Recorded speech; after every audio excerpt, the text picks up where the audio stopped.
Hello there, and welcome back to episode 20 of my tutorial series for Dwarf Fortress. Today we are going to go into real big fortress building. I figured that this place is now at a point where we need to talk about fortifications, safety, and a real defense strategy, because so far these 8 guys are everything that stands in between us and the hordes of darkness, and that's really not much. I can tell this is really not much and not enough. So we have to work on that.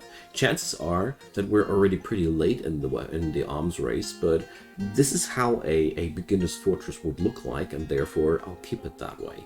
So between this and the last episode, I also have managed that our good dude here, Asmil, has all the stuff he requires for his artifact he's building. So the missing piece was raw green glass. I had to fix that up at the glass furnace. I will now go upstairs. So we got this area here. So I've already made some plans because plans are awesome, aren't they? So I want to zoom out a little bit. So the thing here is that I want to work on here is I want to redesign this entire fortress. I want to get rid of the entrance at this point because this is actually not that good. What I want to do instead is I want to put up a wall here, and I want to do the entrance at this point.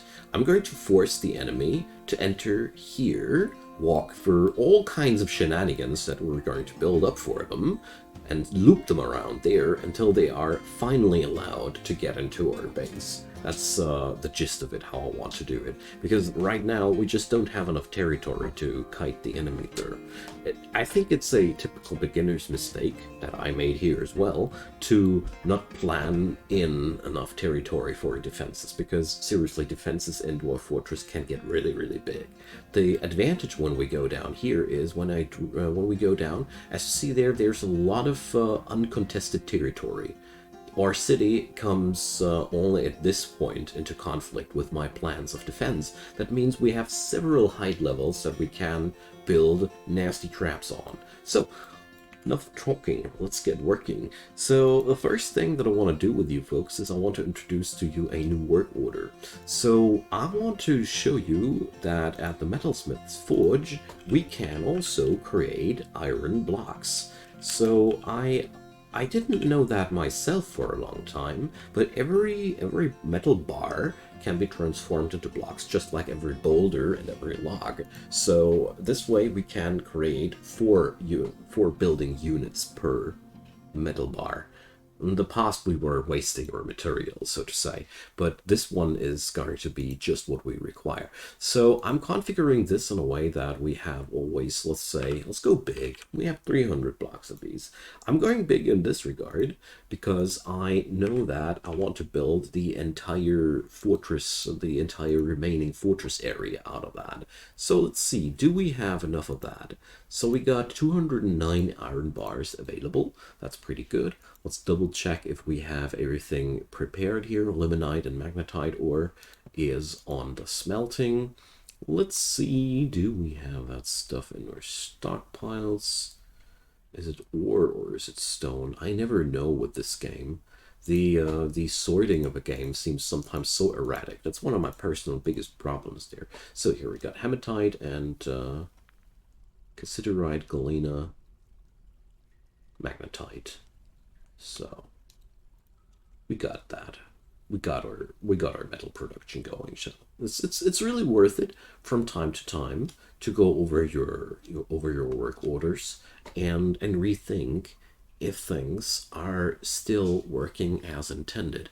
So for example, when we go here into our old work orders here, these things are really important, so that works on out. But I don't want to go too deep into that. We have a fortress to build. So the next thing that I want to go in next is we got the tools here. We got people up here. We got that up here. I just want to make sure that my fortress building is not going to be interrupted by a sudden shortage of materials. So I double check the fuel as well. All right, so it's all fine. Let's do this. I figured that our smithies are so under permanent high duty that I feel like we can totally we can totally go for another of these, because it's quite obvious that we're not getting done with the work in time. So that's personally something I love to do, to only build workshops as I see them, required, you know? It's pretty useful to have it like that. And I'm also going to show you another little trick that you can use to speed up your productions a bit if you have a sudden need for something, like for example I do right now. I need that, I want those blocks done. So I go on over here to the work orders, and I am going to set up a one-time work order on this workshop for iron blocks, you know. This is a one-time order. I'm not going to put up a repetition on that.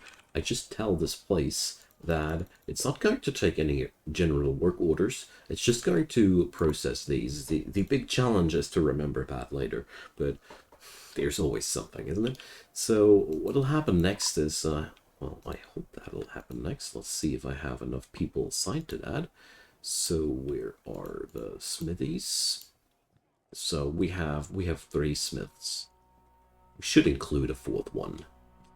It's to introduce a peasant here. You're a talented blacksmith. You shall no longer be a hauler. I release thee from that duty. It's pretty important for me to have enough people here, so he has made a hematite earring. All those items went all just into a pair of earrings, worth just 2,000 bucks. Well, the thing here is, this little boy is now legendary, because he's finished his strange mood there. So, well done. All the other items he required we had on our stockpiles. I just had to make the glass for him, like I said. Okay, so it's, well, as we see there, we have more work on our hands than we got dwarfs to get that done. That's a little bit sad. There's one other thing that we're going to do here, and that's going to assign the dwarf to this one. So if he's still not doing as intended, I'm going through all the different things that we can go here. It's still not working. Ah, look at that. Good boy. So now we put that on very, very high priority. So we have a tantruming boy here. So he's one of the infamous haggard children. They're regular troublemakers. We're going to cover that in a hot minute. So next step, we got to get rid of all the plant material that's in our way for our upcoming fortress. So it's also really important that we're going to work around all the other problems. We've got to make this place really, really safe. So the next step that I want to take is a immediate one. I want to make this place here safe from flying attacks, because I'm sick and tired of anything that could climb or fly, making me insecure. So we're going to place a bit of a ramp construction here. So let's make that ramp. Let's put up blocks there. Okay, so this thing here will allow our dwarfs to get upstairs, so that's all we require. So, oh boy,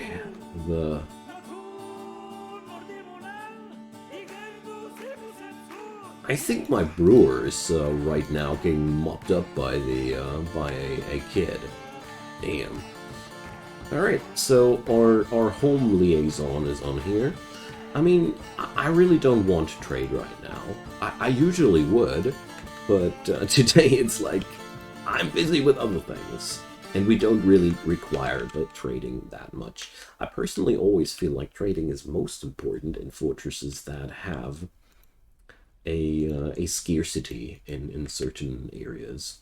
Okay, so next step, we got to dismantle all these slopes here. It's going to be quite a piece of work, because these slopes here, they are also quite a problematic thing. But one thing at a time. So let's see. I hope we have our first pieces of iron blocks already done. I somehow fell in love with the idea of building a iron fortress. I don't know why. It's going to get rusty in a couple of years, but Who cares? We're going to go over here, and the same procedure is going to get applied to all the upward ramps here. Everything inside my fortress area should be as hard climbable as possible, and we're going to work on that. The real problem is here right now. The best way to make climbing impossible is a natural smooth wall. Sadly, you cannot smooth sand, so we are in that part a little bit in a miss. But you can also put up walls made out of blocks. They can be climbed, but it's much harder than a natural wall. A natural wall is pretty easy to climb, and in a nutshell, we're going to make it as hard as possible for our attackers, but we got to work with what we got. So let's see, are those blocks finally done? Are you finally done? 3 of them, we need 5. So that'll take a moment. So in the meantime, we're going to fix the problem here. So I'm going to put up a nutty solution. So bridges are so wonderful, magnificent, multi-purpose. It's pretty nutty, okay? So right now we cannot build the bridge that I want to because there's still trees in the way. But in a nutshell, what I'm doing here is I'm going to build a roof made out of bridge as a quick solution. I want to introduce that to you as a method that you can apply when you want to get rid of things real quickly. So kitchen has been toppled over, okay? So Kiddo destroyed the kitchen. So I'm going to let him. He's going to get rid of himself sooner or later. Sounds a little bit harsh, I know, but there's several methods and means how people work with that. So I'm going to keep him like that for now. He's either going to kill himself with all his aggression, or he's going to survive until we reach the episode how to do therapy for dead-rooming dwarven children, but one thing at a time. So we're going to put up the bridge thing now. So this is a pretty cheap and lazy fix that you can bring up. And, well, cheap-ish, as you see here, we're going to require 77 blocks. Is that actually... It's actually not that much cheaper, but it's easier to build.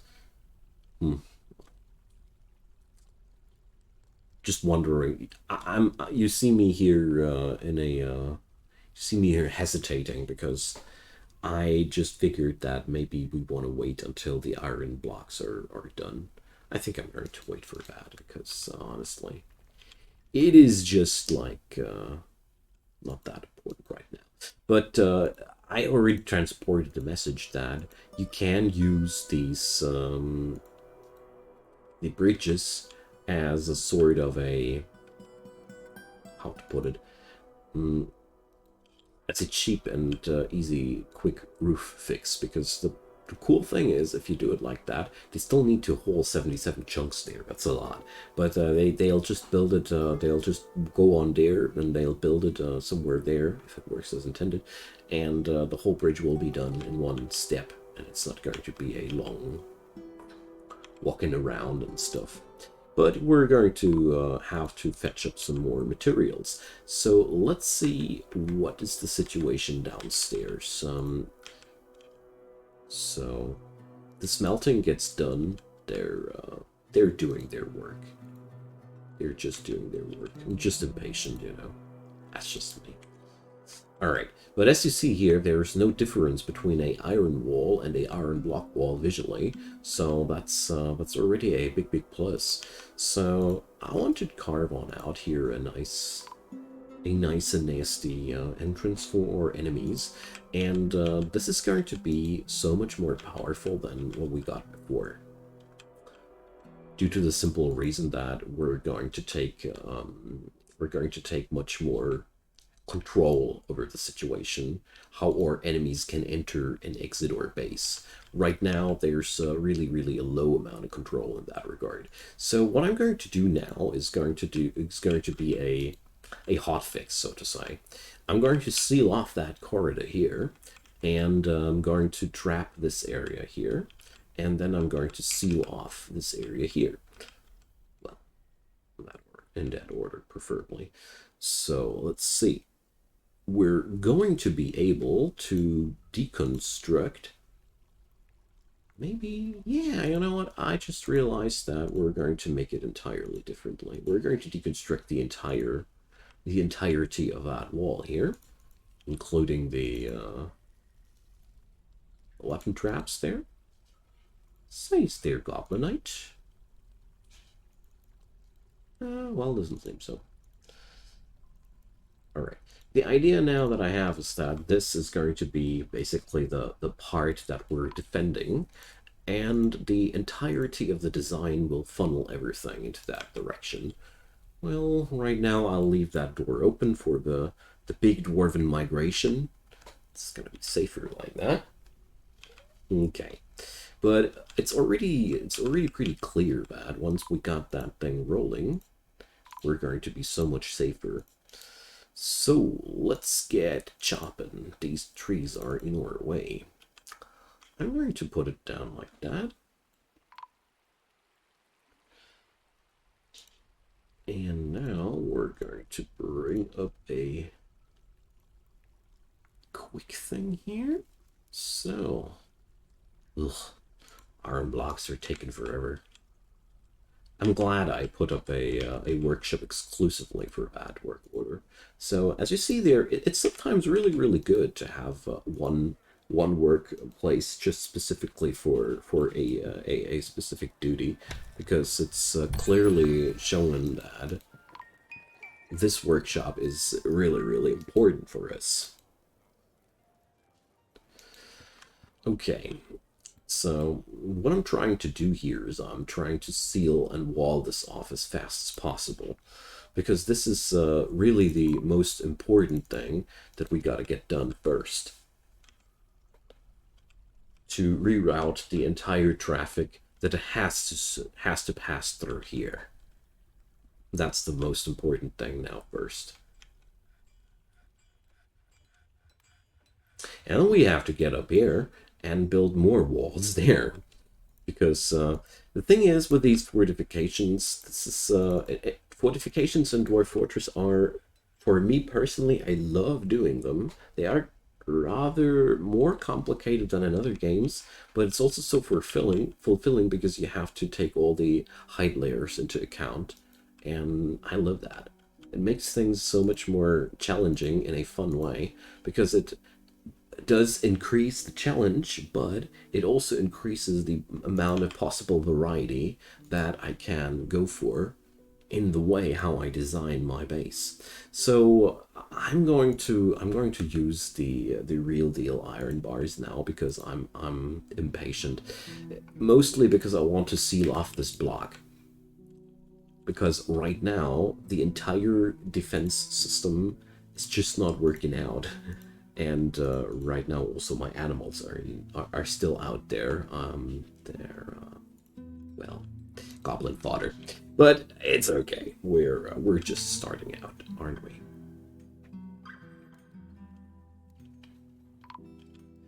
But this is still going to be so much safer than what we had before. So let's reduce the refuse stockpile. As we clearly see, it's much larger than we needed. It's also going to be now a mass migration to this place, because it's there's so much hauling to be done.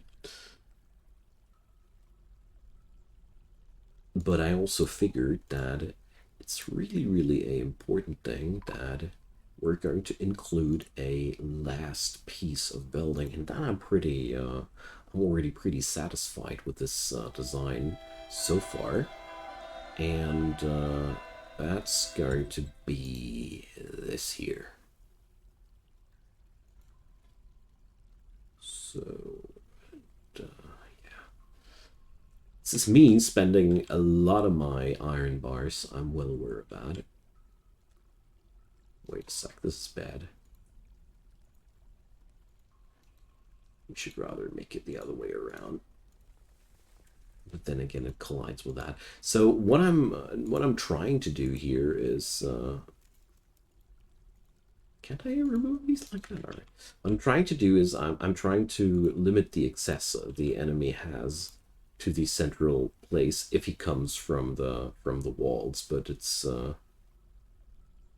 yeah, well, we're rather going to make it like that. Yeah. And then later, I'm going to add in a last layer. Going to be like that. Yeah, that's how we're going to do it. But for now, this is going to be okay. This way, when the enemy comes this way, they have to pass it all the way around there. And here they can cut a little bit of a corner, which is not ideal, but we can probably change that by design later too. But for now, I'm totally okay with that, you know. All right, what that now means is any enemy that we'll have now will have a much harder time getting just inside of our base. As soon as we have done the last part of my ingenious design, namely putting up a bridge up above this block here, there's going to be not much simple entrance area for the enemy any longer. I mean, now we have a lot of work to do simply by just getting the iron blocks down that I want to have for the sake of what I want to work with here. And we have more migrants. So speaking about migrants, this place of the city needs more expansion. It's really important that at any point of the game, you really always need to keep on track with the ever-growing city. It does slow down once your city has reached about 150 dwarfs. At that point, it's much harder to get new immigrants into your city, but up until that moment, if you do everything correctly, you will have a steady pull of people hammering on the doors of your fortress. So now we can put up all the nasty coal traps that we have that we want to have here, because this is now a pretty effective tunnel. Although this is just the beginning, I just want to keep it like that because I want to have some sort of defense for the situation. So we're going to put up some cheap traps up front. So just a couple of cheap stonefall traps. They don't cost much. They mostly cost the mechanisms that you put into them. They aren't too strong either, but they are really a really nice first line of defense here. Let's put up a line of 3 of those. And after that, I'm going to put up cage traps. This is going to be the first thing that I'm doing. This way, we're going to have a... Who's fighting? Oh, no, I clicked it. This way, we're going to have a method of squishing whoever is going to enter the base first and caging whoever is going to survive 3 traps. This isn't too much of a safe concept or anything, but it's a nice start. And most importantly, all those thieves and everything we've had before, they now have to get inside the base and out of the base through traps and everything. So it's going to be much harder for thieves and the like to get into our base. We could also do a cool thing, like we could narrow the corridor here down to one tile and have a ballista here firing in a straight line at poor victims. There are a lot of cool things that we can and will do with this fortress. I think it's coming along really nicely there. All right, we got the traps loaded. As you see there, this is getting done really quickly. I love that. Okay, so I think one of the most time-consuming things will now the production of the iron blocks. For some reason, the dwarf that I assigned to that job is seems literally always busy, but here. But I think I just look at them whenever they're holding. So I was wrong about the blocks conversion, by the way. I thought that this would split up as well. I was wrong. Fascinating. So there you have me. The one time I don't look up a topic in the Dwarf Fortress Wikipedia, it's all right. So the thing is, even though we're not multiplying our material, that doesn't matter that much. For one, I'm relieved because I didn't waste that much material, and for another thing, walls made out of blocks are harder to climb. They're if they are just, or according to what I read. Let's see what the comment section will know for me. I guess I'm already getting roasted for for stating out that the iron blocks, that the metal block thing is actually a way of bringing them into multiplication. So if that's not the case, we're going to cancel that. We're just going to work with what we got, because I don't see any bigger reason to have that huge stockpile. So we're going to go smaller. Let's put that down up to 50. They're still useful, but I was wrong about that. Pity. But I'm not going to break into a sweat because of that now. Okay, so we want more different traps in that regard. Although I want to, whoopsie, I'm sorry. I want to use this area now here. So we're going to carve a new tunnel into that direction. And this is going to be our little fantasy land. We're going to do a little bit of nasty designs there for our uninvited guests in the course of the time. But until then, I think we're going to be fine when we put up a steady supply of, let's go for trap parts made out of iron, and let's say we're going to go for large serrated iron discs. Well, they are messy, but I do like them. So we're going to make sure that we always have 10 of these, and we're only going to make them if we have enough of these materials. I don't want these work orders to drain my stockpiles too heavily. So there we go. All right. So with that new design, we are at least already safer than before. And since we now know that we don't need to wait for the iron blocks, we're going to put up that crazy bridge that I mentioned. So let's make that. I got a lot of billion bars. Why not? Who cares? As long as it's getting done. So we're still not that safe here per se. So it's still possible to enter our base in this area, for example. There's a lot of things that we need to get done there.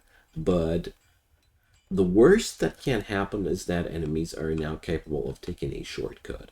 And we're going to be able to limit those shortcuts more and more. So my plan is to replace all these outside walls of sand bit by bit with build walls made out of blocks. Ow! Kaolinite and bituminous coal. Crazy.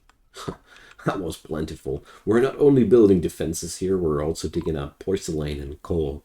Damn, this place is so rich. The standard settings are bonkers.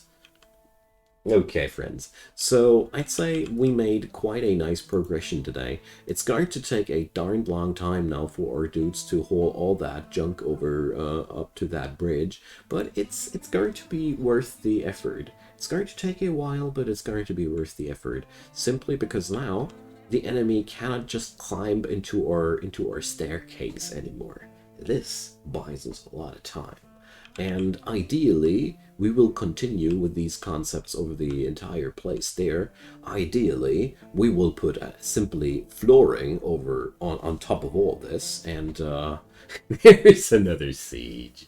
So, yeah, probably we're going to get wiped here. I'm not gonna lie, I got not enough military for the for what's happening here. So, yeah, it's going to be quite exciting, I think. So I thank you all for watching. Probably it's going to be the last episode next time. I don't know. But probably not. We'll see about that. Thank you all for watching. It's all goblins, so let's see. I hope they don't have any special friends alongside. I hope you found this episode helpful. I really love how this place is coming along. And we're going to slap some goblins next episode. Or gonna get slapped by goblins, I'll see. So have a wonderful day. Leave me your comments down below. Forgive me for the confusion about the iron blocks. I really thought they'd work just like all the other blocks. Who would have thought that they are the only block that behaves differently than all the other blocks? And feel free to leave a thumbs up or a subscription. I'd be delighted if you did so. Have a wonderful day. See you soon.